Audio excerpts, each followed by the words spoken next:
strums, the fiddle cries in the heart where the misty hills rise. Through the pines, the old winds call, echoes of a time I still recall. Footsteps fade on the mountain trail. In the Smoky Mountains, memories sail. Oh, the misty hills, they whisper low, stories of the past in the afterglow. Banjo strings, they sing to me of a land that's wild and forever free.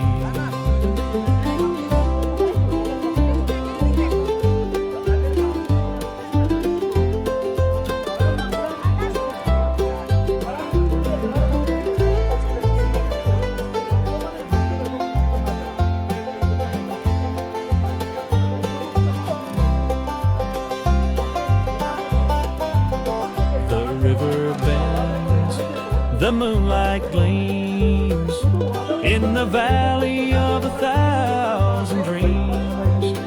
The fiddle plays a mournful tune beneath the gaze of the harvest moon.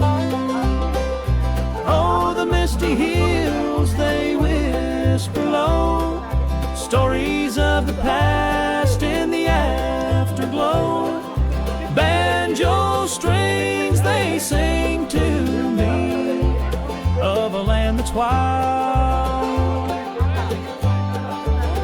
and forever free. Time may pass, the seasons change, but the mountains stand forever strange. In the fall, the past remains. In the heart of the Smoky Chains, banjo fades, the fiddle stills. In the heart of the misty hills.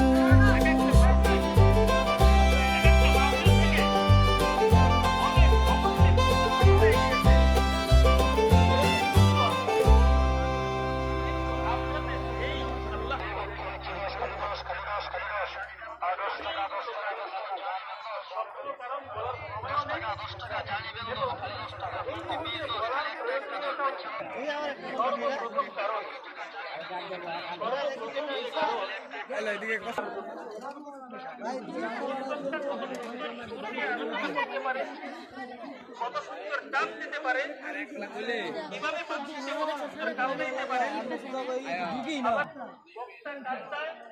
বক্তা সুর দেয়, ওই হাসি কান্না আর সুর দেখার জন্য আমরা আসি। আমরা হেদায়েত গ্রহণের নিয়তে আসি না, যার কারণে এখন আমাদের মাহফিল থেকে হেদায়েত নামক জিনিসটা আসতে। এই জন্য সকলের কাছে আমি বিনীতভাবে অনুরোধ জানাবো, আজকে থেকে আমরা 5টা ওয়াদা করব, 5টা ইরাদা করব, একেবারে দৃঢ় সংকল্প করব।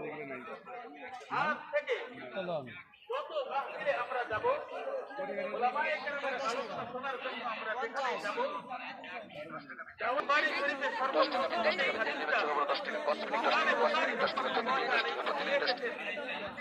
10 টাকা 10 টাকা দিয়ে দেবেন, ছোট বড় 10 টাকা 5 মিনিট 10 টাকা 5 মিনিট 10 টাকা প্রতিদিন 10 টাকা প্রতিদিন 10 টাকা 10 টাকা 10 টাকা দিয়ে দেবেন, ছোট বড় 10 টাকা 5 মিনিট 10 টাকা 5 মিনিট। প্রত্যেক ব্যক্তি তার কাছ থেকে সেভাবেই প্রতিদিন পাবে, যেভাবে সে নিয়ত করেছে। উদাহরণস্বরূপ বলা যায়, একজন মানুষ একটা মসজিদ নির্মাণ করেছে, লক্ষ লক্ষ টাকা ব্যয় করে দামি দামি টাইলস লাগিয়েছে, যার যত্ন করে একটা মসজিদকে নির্মাণ করেছে। কিন্তু নির্মাণের দ্বারা তার উদ্দেশ্য ছিল মানুষের এই মসজিদ নির্মাণের দ্বারা উদ্দেশ্য ছিল মানুষ যেন তার দিকে একটু তাকিয়ে দেখে। এই সুনাম ইমানের বিনিময়ে আল্লাহ তাআলার কাছে চাইরা না পয়সার সে গরিব মানুষ সে চিন্তা করলো আমার এলাকায় একটা মসজিদ হচ্ছে, আমি তো পারবো না মসজিদের জন্য এক বস্তা আমি তো পারবো না আমি তো পারবো না মসজিদের আমার ইনকাম থেকে আমি 10টা টাকা মসজিদের জন্য দিয়ে আসলাম, মসজিদের নির্মাণ কাজের জন্য দিয়ে আসলাম। হয় না এরকম? এরকম হয় না? এই যে 10টা টাকা সে মসজিদের নির্মাণের জন্য দিল, তার অন্তরের নিয়োগটা ছিল এই 10টা টাকা যদি আল্লাহ তাআলা কবুল করেন তাহলে এটা আখিরাতের জন্য, আখিরাতে আমার নাজাতের জন্য যথেষ্ট। তাহলে এই যে সে নিয়োগটা করলো, হাদিসের মর্ম হলো আগের ব্যক্তি লক্ষ লক্ষ টাকা খরচ করে সত্ত্বেও সে এত দাবি আল্লাহ তাআলার পক্ষ থেকে সে কোনো প্রতিদান পাবে না।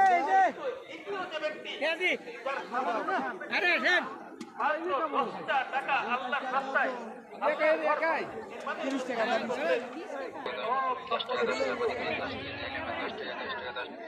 পার্থক্যটা কোন জায়গায়? পার্থক্যটা কোন জায়গায় বুঝতে পারছেন? আলোচনা বোঝার চেষ্টা করতে হবে। শুরুতেই বলেছি আলোচনা শুনলাম, আলোচনা মাঠের আলোচনা মাঠেই থেকে গেল, এই আলোচনার কোনো ফায়দা নেই। আলোচনা অন্তরে বসানোর চেষ্টা করবে।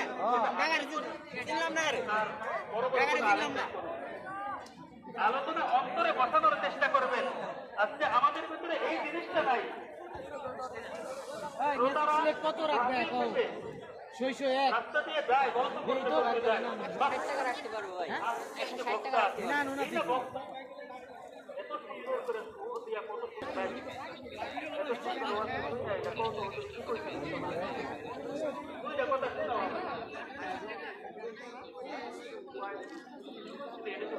কিন্তু ওয়াজ এত সুন্দর